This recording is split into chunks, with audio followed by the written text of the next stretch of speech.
আয়াতের মধ্যে আল্লাহ তাআলা বলছেন, ইন্না আরাদনাল আমানাতা আলাস সামাওয়াতি ওয়াল আরদি ওয়াল জিবাল।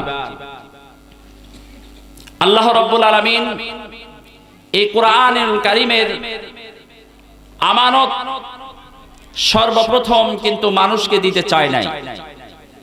কথাগুলো একটু মনোযোগ সহকারে শুনবো, ইনশাআল্লাহ বুঝে আসবে। বলতেছিলাম আল্লাহ তাআলা নিজেই বলছেন, আমি এই কোরআনুল কারীমের আমানত সর্বপ্রথম মানুষকে দিতে চাই নাই। তাহলে কোরআনুল কারীমের আমানত সর্বপ্রথম কাকে দিতে চেয়েছে? আল্লাহ তাআলা বলেন আলাস সামাওয়াত। সামাওয়াত মানে হচ্ছে আকাশ, আসমান। সর্বপ্রথম আল্লাহ রাব্বুল আলামিন এই কোরআনুল কারীমের আমানত আকাশকে দিতে চেয়েছেন। বলেন সুবহানাল্লাহ। সর্বপ্রথম কাকে দিয়ে চেয়েছেন? আকাশকে। ওয়াজ একটু মুখস্থ করা দরকার। শুধু শুনে যাবেন আর ভুলে যাবেন তা হবে না। মনে না থাকলে আমলের জজবা আসবে না। আসবে বলেন? এজন্য বয়ানকে আয়ত্তে নিতে হয়, মুখস্থ করতে হয়, মনে রাখতে হবে। তো বলতেছিলাম সর্বপ্রথম আল্লাহ রাব্বুল আলামিন কোরআনুল কারীমের আমানত কাকে দিতে চাইছেন? আকাশকে, আসমানকে। অর্থাৎ আল্লাহ রাব্বুল আলামিন আসমানকে বললেন, হে আসমান, তুমি এই কোরআনুল কারীমের আমানত গ্রহণ করো। আসমান বলল, না, আমি কোরআনে কারীমের আমানত গ্রহণ করতে পারবো না। আল্লাহ রাব্বুল আলামিন আসমানকে কোরআন দিতে চাইলেন, নিল না। এবার আল্লাহ তাআলা বললেন আলাস সামাওয়াতি ওয়াল আরদ। আরদ মানে হচ্ছে জমিন।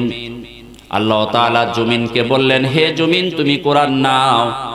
জমিনে বলল, না, আমি কোরআনের আমানত নিতে পারবো না। জমিন অস্বীকার করলো, কোরআন শরীফ নিল না। এবার আল্লাহ তাআলা বলেন আলাস সামাওয়াতি ওয়াল আরদি ওয়াল জিবাল। জিবাল মানে পাহাড়। আল্লাহ রাব্বুল আলামিন পাহাড়কে বললেন, হে পাহাড়, তুমি কোরআন নাও।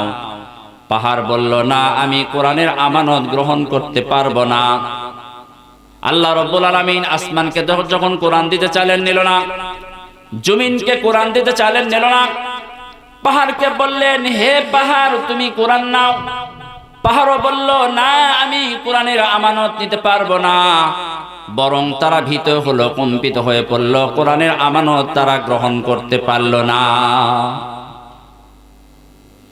আল্লাহ রাব্বুল আলামিন তাদের সামনে যখন এই আমানত তুলে ধরলেন, এই আয়াতের তাফসীরের মধ্যে আসছে, যখন আল্লাহ রাব্বুল আলামিন তাদের সামনে এই আমানত তুলে ধরলেন, তারা আল্লাহ রাব্বুল আলামিনকে জিজ্ঞাসা করেছিল, প্রশ্ন করেছিল যে, আল্লাহ গো, আমরা যদি আমানত গ্রহণ করি তাহলে এর কি কোনো পুরস্কার পাবো?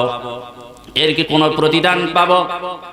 আল্লাহ রাব্বুল আলামিন বললেন, হ্যাঁ, অবশ্যই তোমরা প্রতিদান পাবে, অবশ্যই তোমরা এর পুরস্কার পাবে। তখন তারা বলল, আল্লাহ, আমরা একটু জানতে চাই সেই পুরস্কারটা কি?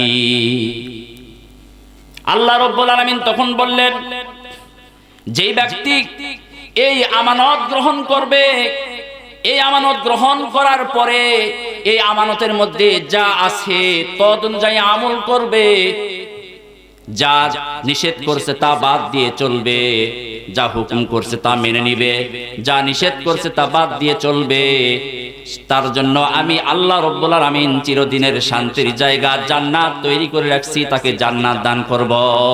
বলেন সুবহানাল্লাহ। এক কথায়, যদি আমি আপনি এই কোরআনুল কারীমের আমানত গ্রহণ করতে পারি তাহলে আমার আপনার ঠিকানা কোথায়? জান্নাত। আর যদি গ্রহণ করতে না পারি